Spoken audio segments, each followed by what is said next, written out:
안녕하세요. 아주 착하고 순한 효자 효녀를 둔 애엄마입니다. 지금 이 자리에서 저는 단순히 내 새끼들 자랑이나 하고자 온 것이 아니고 예비 시모 입장으로서 글을 쓰게 되었다는 점 미리 알려드립니다. 사실 가족이라고 다 잘 살고 화목한 건 아니지 않습니까? 부부가 화합이 잘 되어도 자식 낳고 망하는 가족들도 있고 자식들이 천사 같은데 오히려 부모들이 못나서 인생 나락으로 가기도 하잖아요. 그렇게 어쩔 수 없는 불행 때문에 가족이란 울타리가 매 순간 지옥인 사람들과 달리 저희 집안은 늘 화목하고 정이 가득한 곳이었습니다. 적어도 예비 며느리를 만나기 전까지는요. 자녀들이 내 마음 같지 않게 엉뚱한 길로 셀 수도 있다고 보는데 그건 온전히 자녀들이 겪기도 해봐야 할 가시밭길이라고 생각을 해요. 하지만 그 가시밭길 때문에 다른 가족원들에게 피해가 간다면 그건 잘못된 길이라고 판단하고 싶습니다. 제겐 겨우 얻은 예비 며느리가 있는데요. 남의 집 귀한 딸 데려와 함부로 할 생각은 추호도 없던 저는 예비 며느리 소식을 들었을 때 그저 기쁘기만 했습니다. 그런데 그게 제 인생 최대의 고민이 될 줄은 몰랐네요. 전 나름 죄 안 짓고 성실하게 살아왔다고 생각했는데 왜 제게 며느리 복은 주어지지 않은 건지 지나고 보니까 좀 속상하더라고요. 집에 새 식구 하나 들어올 뻔했다는 것만으로도 그저 효자이기만 하던 제 아들이 그렇게나 악의적으로 변할 수 있다는 건 제가 정말 지금 생각해도 아직 가슴 떨리고 무서운 일이에요. 저는 섬에 사는 사람인데요. 남편과 거제에서 살다가 사랑스러운 우리 연년생 자식들을 낳고 섬에 들어가게 되었습니다. 사실상 직장을 옮긴 남편을 따라 섬으로 들어가게 된 거였죠. 남편이 어장 일을 했기 때문에 거제에서 일을 친구 소개로 육지도라는 섬을 알게 되어 직장을 옮기게 된 거였습니다. 육지도에는 학교가 중학교까지밖에 없어요. 그래서 저는 중학생 때까지 육지에서 키우다가 고등학교 때부턴 객지로 보내 애들을 자취시켰습니다. 섬에서 좋은 것만 먹고 좋은 것만 보고 살았는지 우리 애들은 군말 없이 효자 효녀로 잘 자라주었어요. 사교육이 어려운 육지라는 지역에서 겨우 교회에 아는 지인 딸에게 과외비를 주고 수학을 배우게 한 것 말고는 따로 공부를 시킨 것도 없는데 고맙게도 애들이 알아서 성적 관리까지 잘 하더라고요. 육지 학교 안에서 1, 2등을 하는 성적이었지만 사실 객지 친구들과 직접 겨뤄보지 않은 성적이기에 저랑 남편은 애들 공부 실력에 관해 큰 기대는 안 했어요. 그런데 이 기특한 애들이 고등학교를 가도 전교 5등 안에서 노는 겁니다. 그때도 신기하기만 했는데 고3이 되고 수시 입시를 지원할 때 딸 담임 선생님한테 전화가 오고 다음 해에 아들 담임 선생님한테 전화 왔을 때 알았어요. 우리 애들이 정말 잘하는 애들이구나 하고요. 저희 집의 경우 특이하게도 딸이 의대의 길을 가니 아들도 누나를 따라 의대를 가게 된 경우거든요. 저랑 남편은 우리 자식들이 둘 다 의사의 꿈을 가졌었다는 걸 지금 생각해도 놀라운 점이라고 보고 있어요. 그렇다고 저랑 남편이 강요한 건 절대 없었습니다. 둘이서 알아서 착실하게 자기 살 길을 이룬 애들이 얼마나 자랑스러운지 몰라요. 애들 덕분에 졸지에 우리는 섬에서 자식 농사 잘한 집안으로 소문이 나기도 했었답니다. 동네 사람들이 우리더러 애들이 알아서 잘 커주니 참 걱정 없겠다며 많이 부러워했는데요. 사실 자식 둔 부모들은 다 알 거라고 생각해요. 내 자식 내가 눈 감기 전까지 걱정하고 마음 졸이는 게 부모 마음이지 않겠습니까? 그러니 무려 의사 자식을 둔 제게도 자식을 향한 고민은 끊임없이 있다는 겁니다. 저희 애들이 남부럽지 않을 만큼 참 잘 커주었는데 제 마음속 딱 하나 걸리는 문제가 있었어요. 애들 둘 다 나이가 30대 중반이에요. 그런데 아무도 결혼을 안 했고 할 생각도 없어 보인다는 게 저의 유일한 걱정이었습니다. 저랑 남편은 애들이 가족 꾸려서 오순도순 살길 바라거든요. 더 이상 우리 뒷바라지는 안 해줘도 되니까 이제 그만 자식들만의 가정을 이뤄서 행복한 미래를 꿈꾸는 모습을 보고 싶은 게 작은 소망이었습니다. 그런데 어떻게 된 게 둘은 똑같이 의사를 하더니 결혼에 관심이 없는 것마저 똑같을 수가 있는지 모르겠어요. 한 녀석이라도 가정을 만든다면 마음이 좀 놓이겠건만 애들은 영 직장일 말고는 관심이 없대요.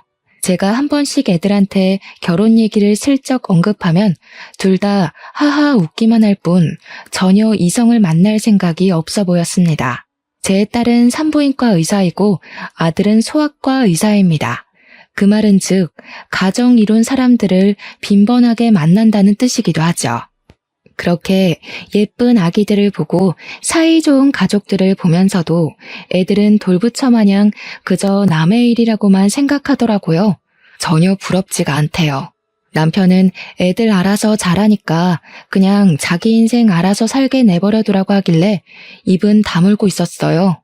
그렇다고 해서 아예 마음이 놓이지는 않았죠. 그렇게 나이 1살, 2살 먹어가던 중이었어요. 차츰 애들 결혼에 대한 기대를 체념하고 지냈는데 얼마 뒤 제게 깜짝 놀랄 만한 소식이 들어와요. 바로 우리 아들이 결혼하고 싶은 여자가 있다고 고백을 한 것이었어요. 우리 애들이 워낙 효심이 깊어서 주말에 바쁜 시간을 쪼개 매번 섬에 들리는데 한날 저녁 식사를 하면서 예비 며느리가 있다고 말을 해줬습니다. 정말이니? 아이고, 어떤 사람이니? 우리 아들이 선택한 사람이라면 정말 착하긴 하겠구나. 너 아직 레지던트인가 그거라면서 한창 바쁠 텐데 어떻게 인연이 다 되었을까? 같은 일 하는 사람이니? 예비 며느리 소리를 듣는데 얼마나 기대가 되던지 저는 설레는 마음으로 아들에게 이런저런 질문을 했습니다. 아들은 어떤 대답도 못하고 그저 표정만 어둡게 하고 있었는데요. 이상하게도 분위기가 뭔가 말해주길 망설이는 눈치였어요. 아들이 입술을 뗄 때까지 제 속이 얼마나 타들어갔는지 모릅니다. 그리곤 조심스레 예비 며느리에 대해 말하는 아들의 발언에 저는 타들어간 심장을 움켜쥘 수밖에 없었어요. 1분 전까지만 해도 기뻐서 들떴던 제 기분은 금세 바닥을 치고 죽어버렸습니다. 그건 제 딸도 마찬가지였나 봅니다. 딸도 아들의 고백이 황당했는지 참지 못하고 먼저 소리를 빽 질렀어요. 미쳤냐? 미혼모? 야, 네가 뭐가 아쉬워서 애 딸린 여자를 만나? 세상에 많고 많은 여자들이 미혼인데 왜 하필 그런 여자를 만났어? 네가 뭐 하나 하자 했기를 한번 갔다 오기래. 심지어 나이는 또 얼마나 어려워. 그런 식으로 얘기하지 말지. 산부인과 의사라는 사람이 그러고 싶어? 쓸데없는 이유로 신우질 할 생각만 해봐. 나 그런 거 가만 안 놔둬. 아무리 누나라고 해도 내 와이프 될 사람이 먼저야. 듣자 하니 아들은 다름 아닌 애가 하나 있는 아가씨를 좋아하고 있었습니다. 아들 행동을 보면 이미 아들과 예비 며느리는 마음이 깊어진 사이처럼 보였어요. 딸의 만류에 아들이 처음 보여주는 모습으로 화를 내는데 그날 아들이 다른 사람인 줄 알았습니다. 남편은 착잡한 마음을 애써 감추면서 그저 아들의 입장을 이해하려 했지만 저랑 딸은 단번에 인정하기가 어려워서 절대 아들 결혼 허락 못한다고 주장을 했어요. 내가 분명 말했다. 그 결혼 절대 안 돼. 너 그 결혼하는 순간 인생 쪽나. 네가 의사 준비한다고 얼마나 개고생을 했냐? 아니면 너 개인 병원 차릴 때까지 좀 더 기간을 두고 만나보다가 결정하던지 뭐하러 급하게 진행해? 그래, 네 누나 말이 맞다. 왜 하필 그런 어려운 길을 가려고 해? 결혼도 이 사람 저 사람 몇 번 겪어보고 잘 맞는 사람이랑 해야지. 이건 너무 섣부르다 하더라. 아이씨, 왜 엄마랑 누나가 난리야. 언제는 나더러 결혼 좀 하라며. 그래서 하겠다고. 근데 왜 갑자기 결혼한다니까 또 난리야? 내 결혼이야. 똑똑히 말하는데 이 결혼 막으면 나 다신 이 집 안 들어와. 다들 나랑 평생 연 끊고 싶으면 알아서들 해. 아들은 우리가 예비 며느리 얘기를 들으면 당연히 반대할 거란 걸 이미 알고 있는 눈치였습니다. 그러니까 처음부터 더 완강하게 자기 의견을 피력하며 우리가 찍소리도 못할 정도로 무섭게 몰아붙였겠죠. 아들의 횡포는 날이 갈수록 더해졌어요. 저랑 남편이 예비 며느리에 대해 슬쩍 한 소리 얹기만 하려고 해도 이빨을 드러내며 패륜적인 행동을 서슴지 않았습니다. 아들이 솔직히 때리지만 않았지 사실상 눈빛으로 저랑 남편의 목을 조른 거나 마찬가지인 태도를 보였어요. 속상했습니다. 내 아들에게 저런 면모가 있는 줄도 몰랐고 도대체 예비 며느리가 어떤 아가씨길래 우리 아들이 저렇게까지 푹 빠졌나 한편으론 궁금하기도 했어요. 그래서 한날 정말 용기 내어 아들에게 전화를 걸었습니다. 아들이 제 전화를 무시하지 않은 것만으로도 당시에는 감사해야 될 지경까지 간 상태였습니다.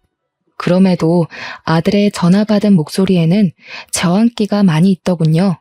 저는 최대한 아들 심기를 안 건드리면서 예비 며느리가 어떤 사람인지 좀 들려달라고 했습니다. 제가 결혼을 허락하겠다고 하니까 그제야 아들이 술술 얘기해 주더라고요.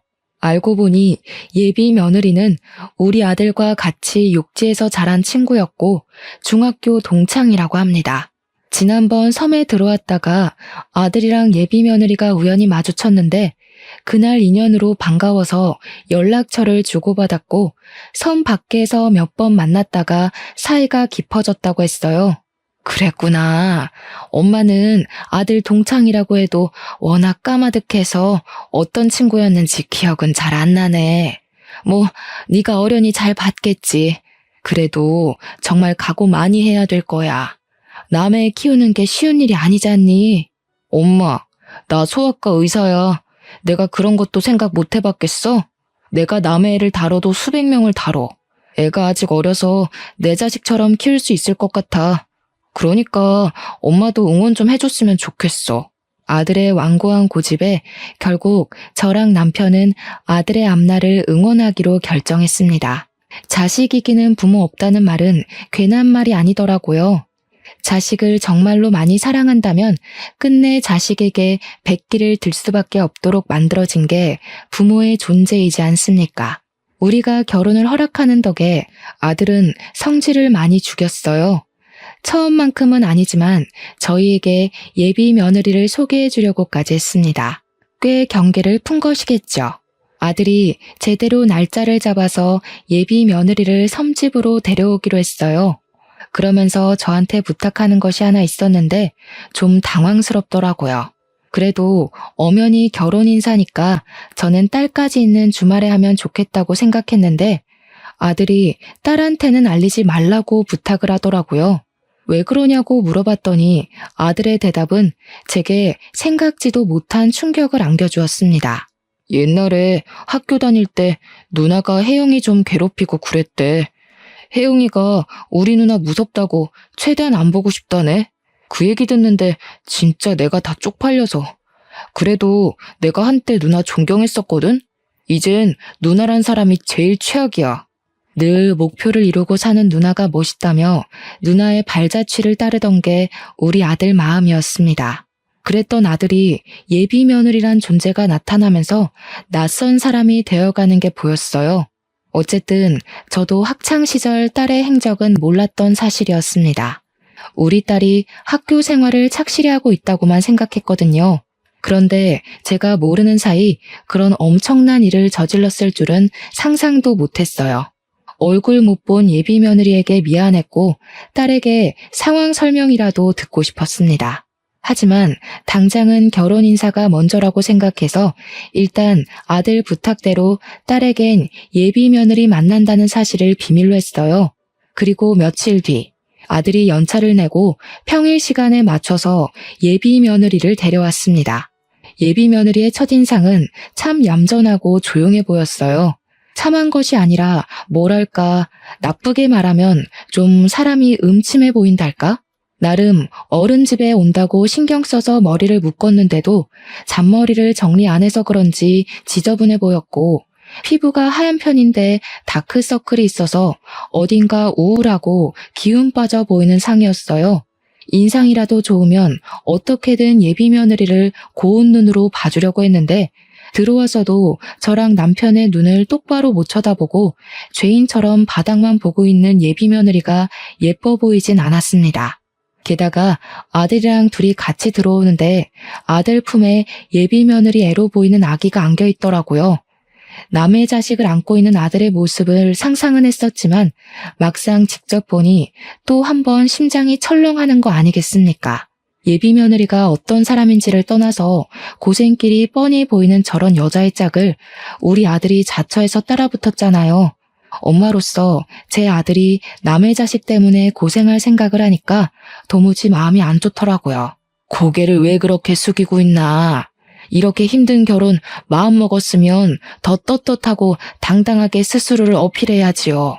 그래야 우리가 아가씨 힘든 사정 어떻게든 이해해보고 어울리지 않겠어요? 그래서 아가씨는 부모님 있어요? 삼촌이 하나 있는데 요양병원에 계셔. 너무 몰아붙이지 마. 혜영이가 이렇게 기죽을 수밖에 없는 건 어쩔 수 없는 사회적 낙인 같은 거야. 그냥 내가 옆에서 혜영이 자존감 일으킬 수 있게 도와주면 돼.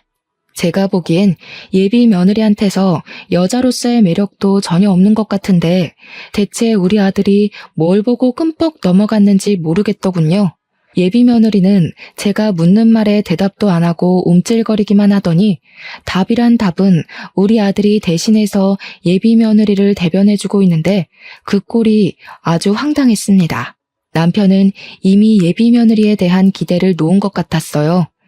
제가 남편한테 뭐 묻고 싶은 거 있냐고 눈짓을 주면 남편은 고개만 젓더군요. 예비 며느리에게 궁금한 것도 없고 해줄 말도 없을 만큼 단념한 것이겠죠. 남편 마음이 읽히고 나니 저 또한 속상한 감정을 참지 못하겠는 겁니다. 게다가 직접 제 눈으로 예비 며느리의 꼴이 생각보다 더 말이 아니라는 걸 확인하고 나니까 우리 아들을 한 번만 더 붙잡고 싶었어요. 우리 아들이 의사인 건 알죠?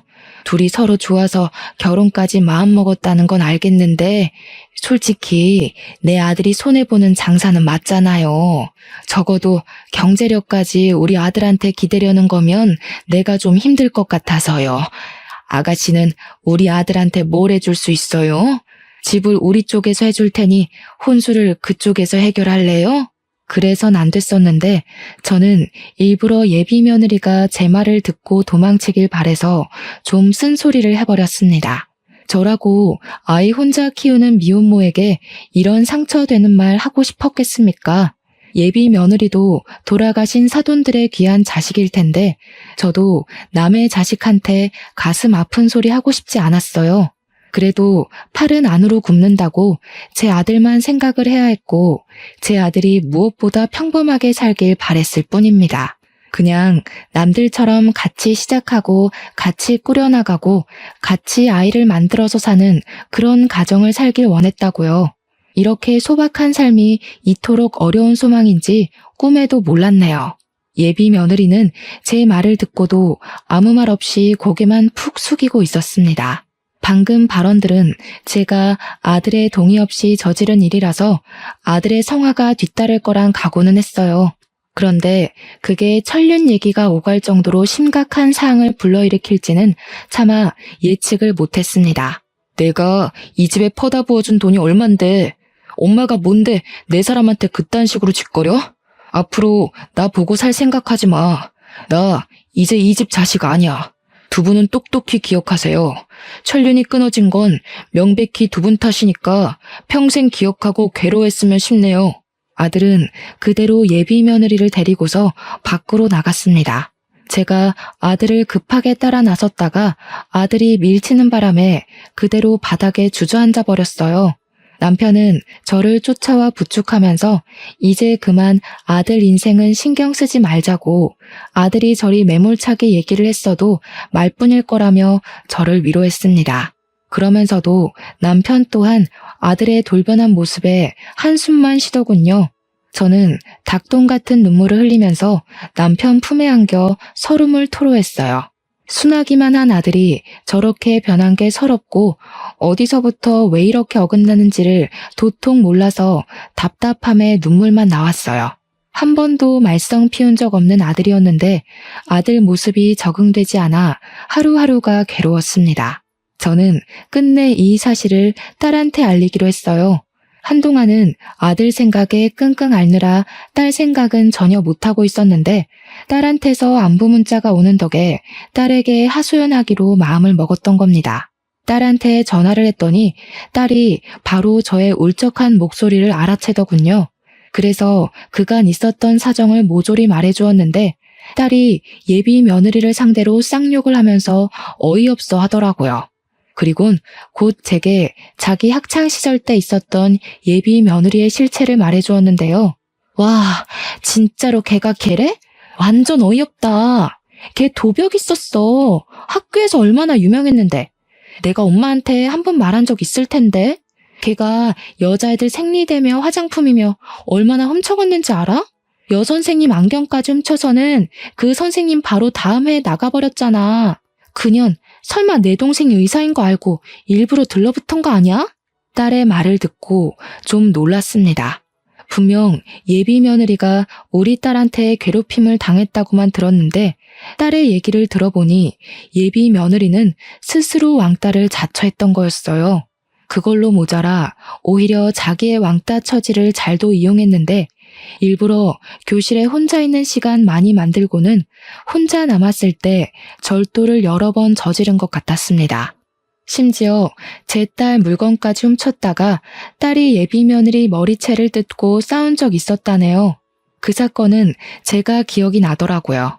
제가 그 일로 딸 때문에 학교 가서 선생님을 만난 적이 있거든요. 당시 그 학생은 우리 딸 머리핀을 들고서 자기 거라고 뻔뻔하게 우기고 있는 상태였습니다. 제가 그냥 그 학생한테 새 머리핀을 살 수 있는 용돈을 주면서 상황이 무마되었던 걸로 기억해요. 그런데 그때 그 억측스러운 학생이 제 예비 며느리라는 게 너무 충격이었어요. 물론 도벽이란 거 과거일 뿐이고 철없는 시절 저질렀던 실수였을 수도 있죠. 하지만 그건 남의 일일 때나 너그럽게 이해해 줄 수 있는 거고요. 제 아들 배우자로 과거 도벽 이력이 있는 여자가 들어선다는 게 또 용납할 수가 없는 겁니다. 그래서 이 사실을 아들한테 알려주려고 잘할 줄 모르는 문자까지 이웃집 자식한테 배워서 장문의 글을 전송했습니다. 그랬더니 바로 아들에게서 쌍욕 문자가 날라오더군요. 자기는 이제 엄마 없다면서 연락하지 말라길래 저는 철렁 내려앉는 심장을 부여잡고 주저앉았습니다. 언젠가는 으스러질 길로 향하는 아들을 이대로 내버려 둬야 하는 건지 어쩔 도리가 없어서 난생 처음으로 인생의 막막함을 느꼈어요. 남편은 여전히 어쩔 수 없는 일이라고 아들도 직접 지옥을 겪고 혼쭐 나봐야 된다며 내버려 두자고 했는데도 이게 아빠 마음과 엄마 마음은 또 다르거든요. 남편은 자기 자식을 강하고 따끔하게 혼내서 올바른 길로 인도하고 싶겠지만 엄마인 저는 내 자식이 최대한 나쁜 길은 피해가도록 알려주고 싶은 마음이 컸어요. 그렇게 며칠간 소가리를 한 끝에 저는 결국 남편에게 한 가지 부탁을 했습니다. 바로 아들 있는 객지로 좀 나갔다 오자는 마지막 몸부림이었죠. 남편도 아들 내버려 두라면서 신경 안 쓰는 척해도 속은 그게 아닌가 보더라고요. 아들 인생이 나락으로 가고 있는 게 뻔히 보이니까 마음에 걸렸는지 제 제안을 흔쾌히 수긍했습니다. 저는 아들이 아닌 딸한테 물어 아들 자취방 주소를 얻었어요. 당시 아들이 제 연락을 일절 무시했거든요. 딸은 처음엔 저희가 아들 집에 찾아가는 걸 말렸습니다. 아들이 지금 눈깔 돌아서 부모도 모른다고 이대로 갑자기 찾아가면 무슨 폐륜을 저지를지 모른다는 얘기였어요. 하지만 저는 그 정도는 감당할 수 있다는 생각으로 아들 집을 찾아간 겁니다. 이대로 일이 잘못되면 영영 우리 아들을 보고 살 수 없을지도 모를 것이고 결국 돌아올 수 없는 강을 건넌 아들의 밑바닥까지 확인하는 꼴만 되겠죠. 최악의 최악까지 예측을 했고 마음을 계속 다스렸습니다. 아들이 저희를 영원히 안 보고 살지언정 저는 아들에게 마지막 경고를 때려야 될 것 같았어요. 딸도 할 일 마치고 아들 집으로 바로 출발하겠다고 하더라고요. 저는 이번에 진짜 마지막으로 아들을 붙잡아보고 정말 안 되면 아들을 놓아주기로 결단 내리며 아들이 지내고 있는 부산 집을 찾아갔습니다. 문전박대 당할 각오를 하고 초인종을 눌렀더니 안에서 갑자기 쿵쾅대며 난리가 났더라고요. 한참이나 별다른 기척 없다가 뒤늦게 문이 확 열렸는데 우리 아들 집에서 나온 사람은 아들이 아닌 예비 며느리였습니다. 예비 며느리도 문 열기 전 인터폰으로 저를 확인 안 하고 문을 연 건지 깜짝 놀라더라고요. 놀란 건 저도 마찬가지였어요. 당연히 제 아들이 내다볼 줄 알았거든요. 어머님이 여긴 어쩐 일이세요? 오시는 거면 연락을 하셨어야죠. 오빠한테 연락하고 오신 거예요? 아닌데. 오늘 아침까지도 오빠한테서 별말 없었는데. 아들이 연락을 안 받으니 할 말이 있어도 할 수가 있어야죠. 그런데 아침이라니? 설마 둘이서 동거하는 건 아니죠? 예비 며느리는 그저 제 질문보다는 다른 곳에 신경을 두고 있는 듯 했습니다. 제 질문에 옳게 대답 못하고 동문서답하는 걸 보니 어딘가 모르게 뒤 구린 징조가 느껴졌어요. 게다가 며느리의 편한 옷차림을 보니까 동거를 하고 있는 사실이 맞는 것 같더라고요. 저는 예비 며느리에게 더 묻지 않고 그냥 눈으로 보는 게 나을 것 같아서 제 앞을 막아서고 있는 예비 며느리를 밀어내고 안으로 들어갔습니다. 그리고 저는 거실에서 걸음을 세울 수밖에 없었죠. 예비 며느리가 왜 그렇게 정신 딴 데 팔린 사람처럼 행동했는지 그 이유가 눈앞에 서 있었기 때문이었어요. 들어갔더니 있어야 될 우리 아들은 없고 웬 백팩을 맨 아저씨가 하나 서 있더라고요. 저랑 남편이 예비 며느리한테 누구냐고 의심의 눈초리로 물었더니 예비 며느리가 당황하면서 삼촌이라고 하는 겁니다. 삼촌은 요양병원에 계신다고 하지 않았니? 왜 주인도 없는 집에 객식구가 들어와서 주인 행세를 하고 있는 건지 모르겠네. 아들도 아는 사실이야? 그럼요. 제가 오빠 허락도 안 받고 아무나 드렸을까 봐요. 그리고 저희 삼촌 크게 몸 안 좋은 거 아니라서 외출도 가능해요. 삼촌, 이제 그만 가봐. 나는 어머님 아버님 모셔야 돼서. 예비 며느리는 성급하게 그 아저씨를 쫓아내려고 했습니다. 저희가 예비 며느리의 적극적인 태도를 그날 처음 봤거든요.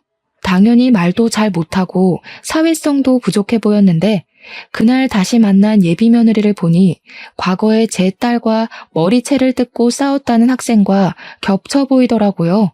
그 아저씨는 우리에게 슬쩍 인사만 하고 후다닥 신발장으로 뛰어갔어요.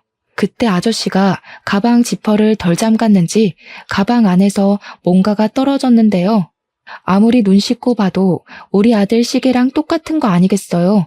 저 시계는 아들이 의사 면허 땄을 때 제 남편이 고생했다고 사줬던 명품 시계였습니다. 우리 아들 거랑 똑같은 게 맞나 확인하려고 그걸 주우려 했는데 그 순간 아저씨가 냅다 주어서는 집 밖으로 뛰쳐나갔어요. 그 사이에서 예비 며느리는 어쩔 줄 모르고 서 있더군요. 도대체 이게 뭔가 싶은 순간 지난번 딸이 말해줬던 예비 며느리의 도벽증 얘기가 떠올랐습니다. 아가씨, 설마 내 아들 물건 훔쳤어요? 저 사람 삼촌 되시는 분 아니죠? 저렇게 팔팔한 아저씨를 어느 요양병원에서 받아준답니까? 저 사람 누구예요? 설마 같이 내 아들 집 털어먹으려고 부른 사람이에요? 무슨 그런 소리를 하세요? 제가 아무리 마음에 안 드신다고 해도 그런 말은 실례죠. 제가 여기서 오빠랑 동거하고 있는 게 마음에 또 걸리시나 본데 전 그냥 오빠가 들어와서 살라고 해서 들어온 것뿐이라고요. 탓하려면 어머님 아들을 탓하세요. 세상에나 기가 막혀서 말도 이렇게나 잘하는데 그날 인사 와서는 왜 그렇게 지질이 궁상을 떨었는지 모르겠네. 잘 생각해요, 아가씨. 내가 마지막으로 베푸는 잡이야. 여기서 똑바로 고백하는 게 좋을걸? 개망신 꼴 겪고 나서 입 털고 싶은 게 아니라면 어머님 진짜 너무하세요. 돈 없고 애 덜렁 있으면 이렇게 무시해도 되는 거예요? 저 이래봬도 열심히 살았어요. 그런데 사람들이 다 어머님처럼 저를 색안경 끼고 보는데 어쩌라고요. 저처럼 미혼모들은 새로운 사람 만나서 미래도 꿈꾸면 안 되는 거예요? 어머님도 어쩔 수 없는 악독 시어머니신 거냐고요. 목청 한번 크다. 나는 또 네가 말도 못하는 벙어리인 줄 알고 얼마나 속에 불이 났었는지 아니? 지금 보니까 얘가 미혼모를 아주 권리처럼 이용하네? 옛날에도 왕따 자처해서 도벽을 습관처럼 일삼았다고 들었는데 그 버릇을 이렇게 응용시켰니? 미혼모면 너처럼 시엠이 될 사람 앞에서 목소리 높이고 눈깔 부릅떠도 된다는 거냐? 어디서 쌍심지를 켜고 어른을 똑바로 노려봐. 저도 모르게 예비 며느리의 상실된 인간성을 보곤 계속 쌓여있던 스트레스가 폭발해버렸는데요. 남편이 급하게 저를 자중시켜줬지만 예비 며느리는 이때다 싶었는지 울기 시작하더라고요. 그것에 남편은 당황했고 저는 어처구니가 없어서 고개를 돌려버렸습니다. 그리곤 바로 집안을 샅샅이 뒤졌어요. 아무래도 아까 뛰쳐나갔던 아저씨 백팩이 수상했거든요. 우리 아들이랑 똑같은 시계가 나온 걸론 확신갖기가 일러서 제 눈으로 다른 증거를 확인하려 했습니다. 그러자 예비 며느리가 언제 울었냐는 듯 바로 저를 뒤쫓아오더라고요. 제가 아들 방에 들어가려니까 제 팔을 억세게 잡아당기면서 그 앞을 막는 거 아니겠습니까? 훔친 거 아니라고요. 아까 그 시계 때문에 이래요? 그 시계가 세상에 하나밖에 없는 것도 아니잖아요. 저희 삼촌도 그런 시계 있다고요. 별 가짜는 걸로 오빠랑 저 떼어놓을 생각 마세요. 저 절대 오빠 옆에서 안 떨어질 거예요. 볼수록 가관이구나. 그래, 네가 이렇게 나와준다면 나야 고맙지. 그렇게 떳떳하고 결백하면 뭐가 두려워서 내 앞을 막고 있는 거니? 이참에 내가 네 앞에 고개 숙이고 사과하도록 만들어봐. 저는 남편에게 예비 며느리를 붙잡고 있어주길 부탁하고서 아들 방문을 열고 들어갔습니다. 겨우 두 발 내디뎠는데 저는 바로 제자리에 설 수밖에 없었습니다. 방이 아주 아수라장이 되어 있더라고요. 그 난리통 속에 아기가 혼자 침대 위에 덩그러니 누워 있었고 아기 주변으로는 제 아들 것으로 보이는 옷가지랑 액세서리에 속옷까지 널브러져 있었어요. 마치 다 펼쳐놓고 골라서 빼놓은 것처럼 헤집어져 있기도 했습니다. 오빠 방 정리 중이었다고요. 저 원래 방 청소 이런 식으로 해요. 그렇게 못 믿겠으면 오빠한테 전화해서 확인해보라고 하든지요. 누가 뭘 했니? 그래, 너 말 잘했다. 이참에 아들까지 불러서 삼자대면 하자꾸나. 수상한 게 한둘이 아닌데 내가 네 말을 어떻게 믿겠어? 저는 바로 아들한테 문자로 호출을 했습니다. 평소 제 문자도 씹던 아들은 그 연락만큼은 무시를 못하겠는지 급하게 반차를 내고 집에 도착했어요. 아들이 엉망으로 되어 있는 집안 꼬락서니를 보고는 제가 예비 며느리한테 해코지라도 한 줄 알더라고요. 아들을 불러낸 건 저였는데 정작 아들은 저한테 화나서 소리를 냅다 질렀습니다. 누가 당신 아들이야? 내가 더 이상 당신 아들 아니라고 했지? 혜영이 없으면 내 인생도 없는 거라고. 대체 몇 번을 말해줘야 알아쳐먹을 거야? 이 집 당신들이 해준 거라서 생식이라도 내고 싶었어? 어차피 명의가 내 거라서 내 집이라고 우기면 그만이야. 당장 내 집에서 나가. 아들이 미친 사람처럼 저한테 달려들어 목청을 높였는데 눈가에 불끈 힘이 들어간 아들의 눈빛에 저는 그만 겁을 먹고 말았습니다. 심장이 강하게 조여오면서 숨을 쉬는 게 어려워졌죠. 그러자 남편이 나섰는데 남편은 생전 자식들한테 손찌검은 안 하는 사람이거든요. 그런데 그날 처음으로 아들 뺨을 날렸어요. 한 대로 부족해 두 대까지 날린 후 마지막엔 아들의 가슴팍을 강하게 밀쳐 중심을 넘겨뜨렸습니다. 이 머저리 같은 놈, 내가 너를 이따위로밖에 못 키운 게 죄지. 어디다 대고 엄마한테 큰 소리야? 그렇게 여자가 좋으면 이 집 갖고 영영 사라져버려. 내가 너 당장 호적에서 파버릴 거야. 이 불효새끼 같으니라고. 아들도 평생 부모한테 맞은 적이 없었다 보니 자기 아빠한테 맞은 게 나름 충격이었나 봅니다. 그리고 제 남편은 웬만해서 애들 삶에 크게 간섭질하는 부모가 아니었거든요. 어떻게든 애들 선택을 존중해 주려고 한없이 이해를 하는 사람이란 말이죠. 그런 아빠가 자기에게 손을 올렸으니 아들 되는 입장에서 얼마나 놀랐겠습니까? 저도 놀랐는걸요. 근데 우리가 아들 눈이 돌아도 단단히 돌아 있었던 걸 몰랐어요. 남편의 손찌검이 아들의 반항기를 더 끌어올린 셈만 돼버렸습니다. 벌떡 일어난 아들이 남편에게 무섭게 돌진해서 남편의 멱살을 잡았는데요. 한 대 칠 기세로 주먹까지 올리길래 제가 급하게 아들 팔을 붙잡으며 말렸습니다. 당연히 남자 두 사람을 제 힘으로 감당하기가 벅차잖아요. 그래서 급한 불부터 끄기 위해 예비 며느리에게 도움을 청했거든요. 그런데 그때 제가 못 볼 꼴을 보고 말았지 뭡니까. 제가 예비 며느리에게 당장 와서 말리라고 소리치던 그 순간 예비 며느리의 표정이 너무 소름이었습니다. 그년 얼굴에서 이미 내 아들은 자기한테 눈이 멀었으니 부모님 같은 거 안중에 없다는 확신을 담고 있는 모습이었어요. 아주 뻔뻔하게 저를 보고 비소를 슬쩍 올리는데 순간 제 손에서 힘이 빠져버렸습니다. 살면서 등골에 소름이 쫙 돋는 경험을 그날 처음 했어요. 예비 며느리가 정말 사람처럼 안 보였죠. 그리곤 그 두려운 마음이 곧 아들에 대한 원망으로 바뀌게 되더라고요. 이렇게 변해버린 아들이 너무 미워서 저는 결국 아들을 두들겨 패기 시작했고 더 이상 너희들 사이에서 손 뗄 테니까 제발 저리 나가 떨어지라고 고래고래 소리를 질렀습니다. 그러자 제 말에 불씨가 확 죽은 아들이 순순히 물러났어요. 그리곤 꼴도 보기 싫으니 바로 나가라고 하더군요. 결국 제가 예상했던 최악의 최악을 더한 일이 발생해버린 셈이었어요. 아들은 저희더러 자길 호적에서 빼든 말든 알아서 하고 다시는 코빼기도 비추지 말라고 했죠.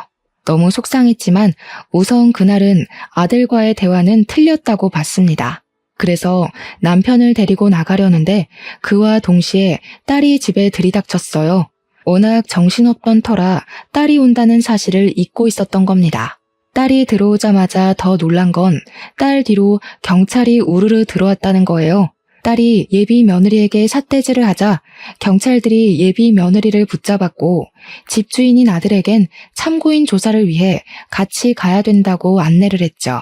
그때 딸은 가만히 있지를 않고 이 도둑년 새끼야 하면서 예비 며느리한테 달려들어서는 가방에 넣어온 5kg짜리 소금을 꺼내 예비 며느리 머리통에 좌르륵 부었습니다.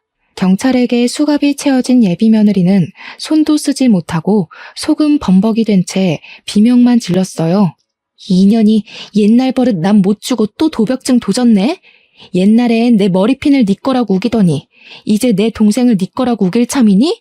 사람이 배보다 배꼽이 큰 짓을 하면 이런 꼴이 나는 거야. 네 주제를 알아야지. 밑에 네 삼촌이라는 원조교제 애인 잡혀있거든? 내 동생 물건 다 뱉어내고 쳐 울고 있으니까 가서 나란히 부둥켜 안고 질질 짜라. 딸이 예비 며느리의 이마를 퍽퍽 밀면서 말을 하자 예비 며느리가 딸을 죽일 듯이 노려보면서 괴성을 내질렀습니다.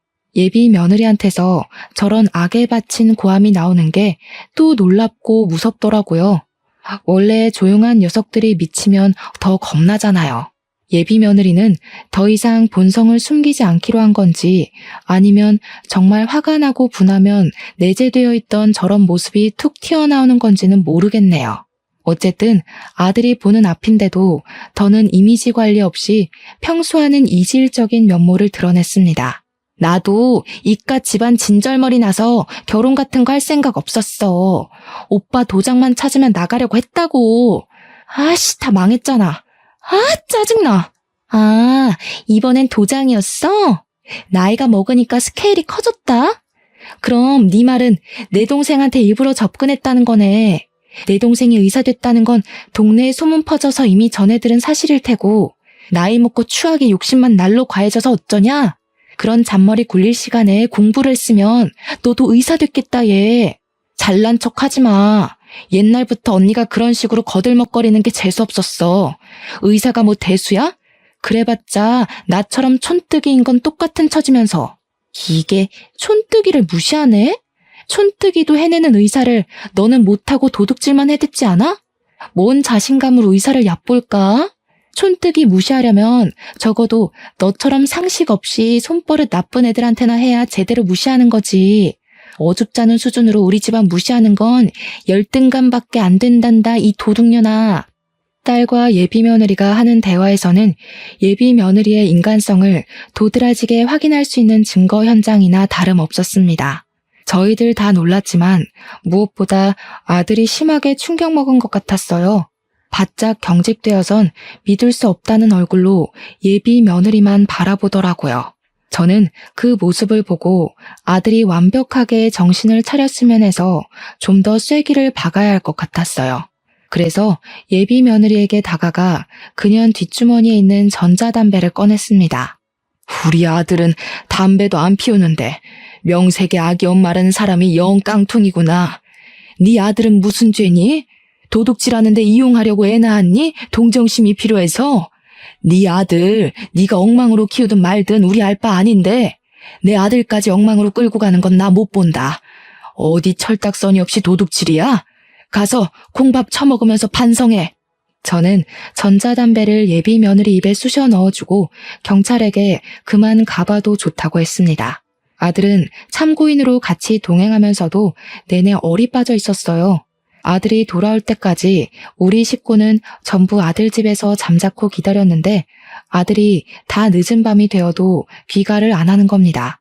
혹시라도 우리에게 실수한 것 때문에 자책을 심하게 해서 엉뚱한 생각이라도 할까봐 갑자기 무섭더라고요. 연락까지 안 되니까 점점 불안해져서 저는 바로 아들 찾아 나가보려고 자리를 박차고 일어났습니다. 남편이랑 딸도 불안했던 건 마찬가지였나 봐요. 다들 군말 않고 집을 나서려고 했습니다. 그런데 현관문을 여는 순간 내려가는 계단 쪽에서 웬 사람이 하나 앉아있더라고요. 네, 제 아들이었습니다. 잠깐이나마 불안했던 마음을 쓸어내리면서 저는 급하게 어두운 곳에 홀로 있는 아들에게 향했어요. 아들은 울고 있었습니다. 죄송해요. 제가 용서받지 못할 짓을 저질렀어요. 아무리 돈에 미쳐도 엄마 아빠한테 그러면 안 되는 거였는데 나 버려도 엄마 아빠 탓 안 할게. 이게 무슨 소리인가 하니 아들이 말하길 예비 며느리에게 끔뻑 넘어갔던 이유가 요양병원에 있다는 삼촌이 자기 개원하는 데 투자를 해준다고 해서 혹했다고 하는 겁니다. 그런데 경찰서에서 조사를 하다가 알아낸 건데 이미 삼촌이란 존재는 돌아가시고 없었대요. 그러니까 결국은 제 아들을 깨어내기 위한 예비 며느리의 큰 그림이었던 거죠. 예비 며느리는 함께했던 원조교제 아저씨랑 나란히 절도죄 형량을 받고 구속 처리가 되었습니다. 모든 게 처리된 이후 아들은 우리에게 진심으로 사죄하고 고개를 숙였어요. 저희 식구는 아들의 잘잘못은 정확히 따져주었고 용서는 그 뒤에 받아주었습니다. 앞으로 미안한 만큼 가족한테 잘하면 되는 거라고 버리네 마네 소리 같은 건 하지 말라고 말이죠. 그날 이후 아들에게선 큰 변화가 찾아왔어요. 가족에게 둘도 없는 효자 아들로 돌아와 준 건 다행이었지만 아들이 여자를 무서워하게 된 겁니다. 예비 며느리의 일을 평생 반성하면서 비혼주의를 선언해버리고 말았어요. 저희는 그저 아들에게 앞으로 결혼할 배우자에 대해 조심하라고 했지 결혼하지 말라는 게 아니었거든요. 아무래도 아들에겐 이번 일이 꽤나 큰 트라우마로 남을 것 같습니다. 아들이 아무 생각 없이 일만 하고 싶다네요. 세월이 우리 아들의 마음을 치료해 줄 거라고 믿는 것밖엔 따로 수쓸 방법은 없을 것 같아요. 정말 별난 예비 며느리 한번 겪고 나니까 괜히 저도 애들한테 결혼을 부추긴 행동을 조금 자중하게 되었어요. 사실 결혼이 인생의 전부가 아닌데 제가 너무 결혼에 큰 의의를 두고 있었던 듯 싶습니다. 결혼은 해도 되고 말면 말고의 풍습뿐이잖아요. 앞으로는 우리 가족끼리 있을 수 있는 이 귀한 시간에 감사하면서 하루하루를 의미 있게 보내려 합니다. 제가 바라는 건 자녀들이 저의 곁을 결혼해서 떠나는 게 아니라 저의 곁에서 즐거운 웃음 많이 보여주며 시간을 보내는 것이란 걸 이제야 깨달았네요. 새 식구도 좋지만 다들 저와 다르게 본래 내 혈육을 아끼고 존중하는 분들이 되셨으면 해요. 제 사연은 여기까지입니다. 긴 글 들어주셔서 너무 감사드려요. 항상 행복한 날 되셔요.